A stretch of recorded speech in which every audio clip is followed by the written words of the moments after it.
qu'on peut avoir des pays dans lesquels j'ai l'occasion de travailler. Le Venezuela est un pays tout à fait fantastique où on peut prendre d'excellentes photos. Grâce à la photo numérique, on a assez vite une restitution de ce qu'on est amené à faire, donc on peut travailler soi-même sa façon de cadrer son regard, d'améliorer un petit peu la qualité de ses photos.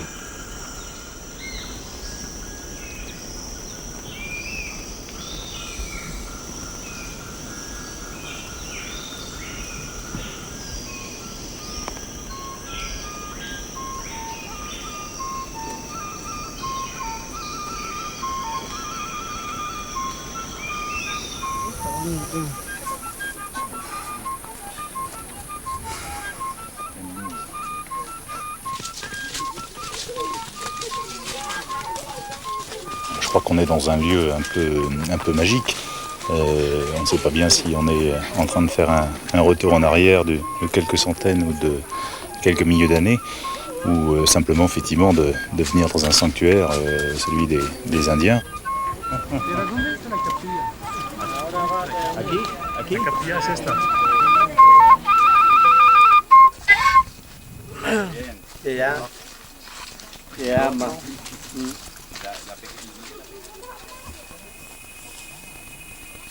C'est un endroit qui s'appelle Cayama, qui n'est sur aucune carte, heureusement, ce qui permet à l'endroit d'être préservé.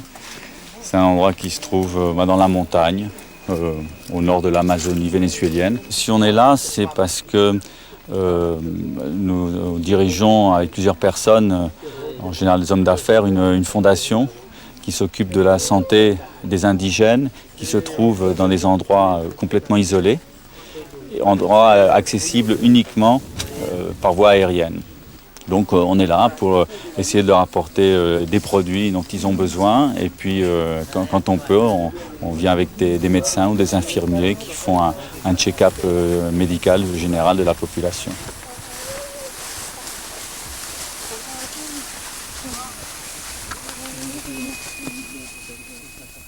Et à cet endroit, il y a une mission qui s'est installée avec des bonnes sœurs, qui ne sont que 2 ici, et qui s'occupent d'environ 800 Indiens, les Hoti et les Enyepa, qui ne parlent pas du tout le même langage et qui ne se comprennent pas entre eux. Et d'ailleurs, ils ne se marient pas entre eux parce que le cacique de chacune des tribus interdit les mariages inter-tribus. Nosotros somos simplemente acompañantes con ellos. Nosotros respetamos todo lo de ellos, ¿ves? Nosotros no estamos pues en eso de imponer de cualquier cosa, ¿ves? Ahora, claro, seguimos el Evangelio. Seguimos el Evangelio y ellos pues aceptan y ellos ven, o sea, vamos siempre comparando lo que dice la Biblia con lo de ellos, y hay muchas cosas pues iguales, como la creación del mundo, la creación del hombre, de la mujer, todo eso.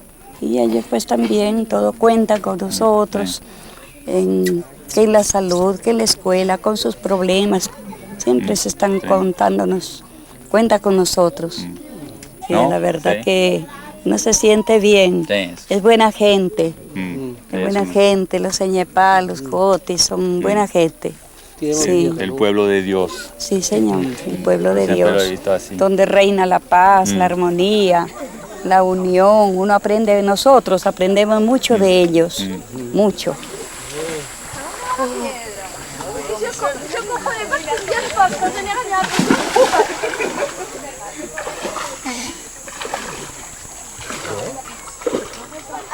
Ils ne pêchent pas parce que les rivières ici n'ont pratiquement pas de poissons.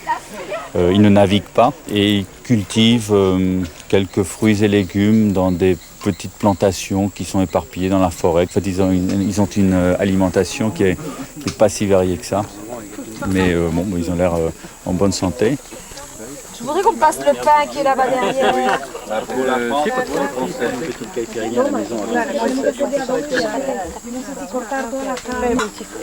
Sal y pimienta. Oui.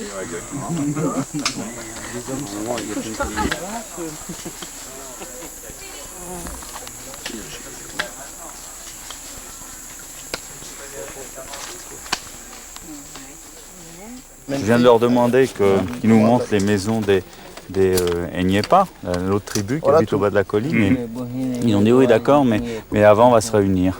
Alors je ne sais pas pourquoi ils veulent qu'on se réunisse, mais avec nous, oui, avec nous, oui. Non, entre tous ensemble, ils disent venez, on va se réunir. Ok.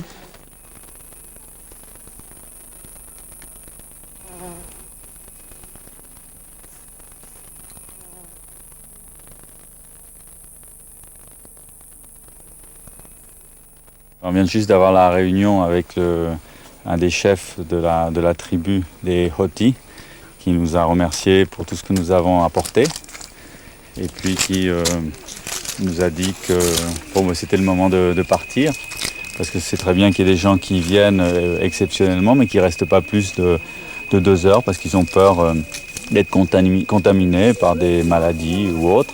Peut-être dans 10 ans, peut-être dans 30 ans, la civilisation, entre guillemets, arrivera ici et il faudra quand même qu'ils puissent se défendre. En tout cas, pour l'instant, ils peuvent se défendre. La preuve, c'est qu'ils nous demandent de partir. Je crois que le fait qu'ils cherchent à protéger leur sanctuaire, enfin leur lieu de vie, leur mode de vie, ça paraît quand même plutôt un bon réflexe, plutôt une bonne chose.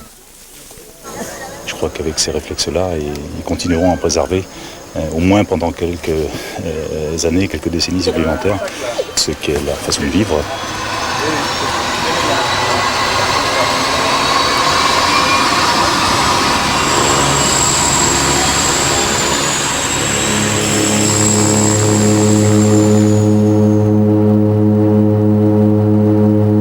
La secuencia de atentados comenzó alrededor de las 8:45 de la mañana, cuando un avión se estrelló contra la torre norte del World Trade Center de Nueva York. Unos 15 minutos más tarde, una segunda nave se estrelló contra la otra torre, causando una gran explosión. Se puede apreciar cómo la aeronave viró y se estrelló contra la torre sur. Regresando a Nueva York, minutos después de las 10 de la mañana, la torre sur del World Trade Center se desplomaba. A las 10:28, la otra torre igualmente colapsó. Las Torres Gemelas eran los edificios más altos de la Gran Manzana. Como consecuencia de estos episodios, Estados Unidos ha declarado alerta máxima por terrorismo.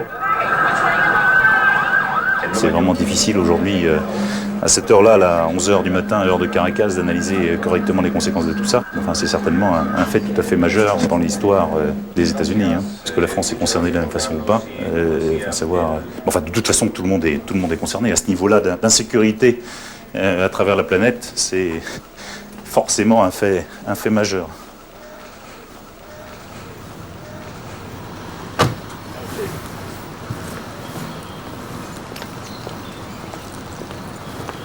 Bonjour. On a reçu l'instruction aujourd'hui de mettre le drapeau en berne. La France s'associe par tous ces édifices administratifs au deuil des États-Unis pour l'attentat terrible qui a été perpétré hier, donc le 11 septembre, à New York et à Washington. Ça ressemble vraiment à un attentat contre le monde civilisé. Oui, c'est un acte de guerre. Effectivement, à partir d'aujourd'hui, on a une situation nouvelle qui va se présenter pour les États-Unis et pour nous. Et je pense que nos conversations d'aujourd'hui vont peut-être aussi un tout petit peu refléter les conséquences qu'il peut y avoir, notamment dans le domaine évidemment pétrolier qui nous intéresse au premier chef ici. Ça va certainement aussi, ici au Venezuela, créer beaucoup de préoccupations. On a du mal à imaginer aussi que le prix des pétroles reste calme face au type d'événement, puisque tout le monde est en train de spéculer sur à nouveau un point extrêmement chaud au Moyen-Orient. Il y aura forcément des conséquences sur le prix du pétrole d'une façon ou d'une autre. Difficile d'en anticiper complètement toutes les conséquences. Première priorité, récupérer de l'information fiable et ensuite, en concertation avec nos collègues, en concertation avec notre siège à Paris, essayer de comprendre ce que ça peut signifier pour nos activités. Vamos a bajar los pasajeros para poner combustible caliente y seguimos a Maracaibo.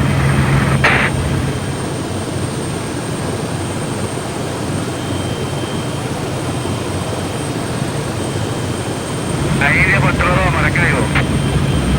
La India por todo Maracaibo. La production du lac de Maracaibo à l'échelle du Venezuela, c'est à peu près la moitié du pétrole. pas loin d'1,5 million de barils par jour de production de pétrole. Il est en partie raffiné localement, puisqu'il y a deux grosses raffineries. En fait, le plus gros centre de raffinage au monde, avec la raffinerie du complexe de Paraguaná, et tout le reste est exporté principalement à destination des États-Unis, qui font bien sûr à eux tout seuls le gros débouché des pétroles vénézuéliens. Lorsque l'industrie pétrolière a commencé à se développer aux États-Unis, à la fin du 19e siècle et surtout au début du 20e siècle, tous les prospecteurs américains sont venus examiner un petit peu qu'est-ce qui pouvait se passer du côté du Venezuela et très vite se sont mis à forer dans les années 1910-1912.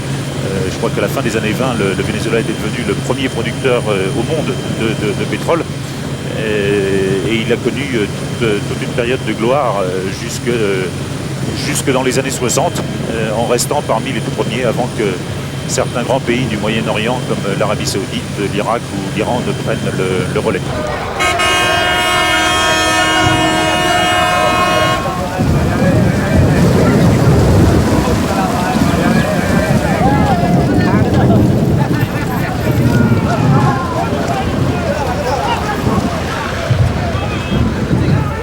Le Venezuela a toujours entretenu d'excellentes relations avec les États-Unis, mais les autorités vénézuéliennes semblent également apprécier que ça ne soit pas uniquement l'industrie pétrolière américaine qui soit présente ici, mais également l'industrie pétrolière européenne et pourquoi pas française.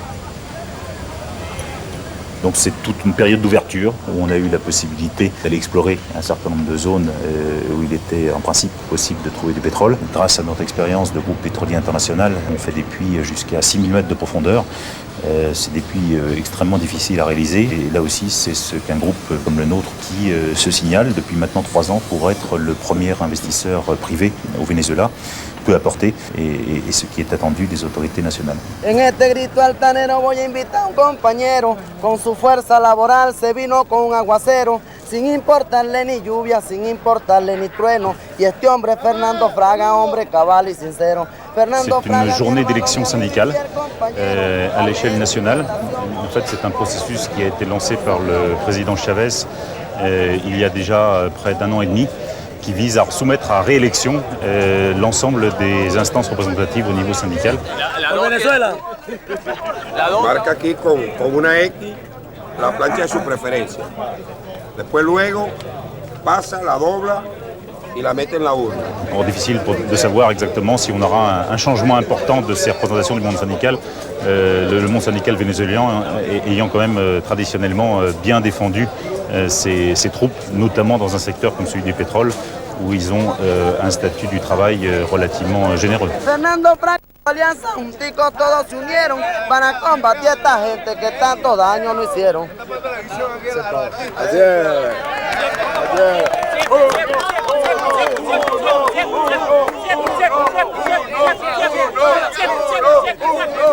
On s'est arrêté à l'entrée pour aller voter.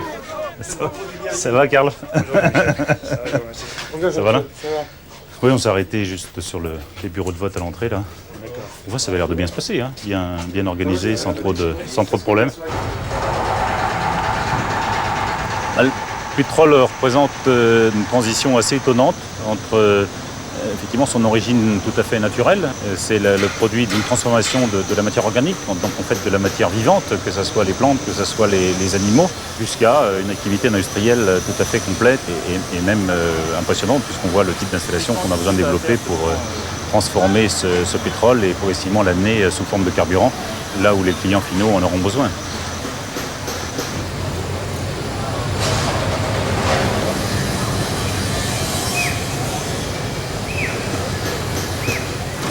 Monter au sommet, c'est quand même déjà une petite aventure. Ah oui, c'est sûr. Ah, regarde-moi ça. C'est super les photos qu'on voyait avec l'évolution des Ouais. Wow.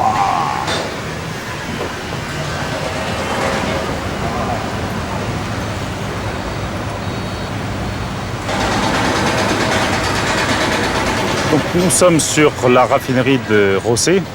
C'est là que nous sommes amenés à processer le brut extra lourd. Le brut extra lourd arrive du sud, à près de 200 km d'ici. Il arrive par un pipe qui est enterré. Il entre dans la raffinerie et c'est là qu'on va commencer à le traiter. Ça, c'est du brut extra lourd. Je vais essayer de ne pas m'en mettre plein les doigts parce que c'est une matière relativement visqueuse. Là, on le voit un petit peu au fond du pot qui s'approche, mais tout doucement. Donc, matière très visqueuse qui sort directement de la terre, du sous-sol. C'est dans cet état-là qu'on le récupère. On va lui faire subir toute une série de transformations par les différentes installations qui sont les nôtres ici. Et moyennant quoi, on arrive à produire ce brut synthétique, un brut qui lui effectivement est relativement tout à fait fluide, qui a une couleur assez proche en fait d'un whisky. Je crois que c'est encore la meilleure façon de le décrire.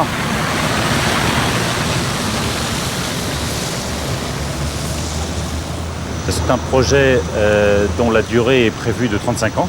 C'est assez vertigineux d'avoir l'occasion de raisonner sur des périodes aussi longues. 2037, j'espère avoir pris ma retraite d'ici là, j'en suis même tout à fait certain. Donc ce seront nos successeurs, nos enfants et nos petits-enfants qui continueront, du moins pour ceux qui se prêteront au jeu du pétrole, à connaître ce type d'aventure.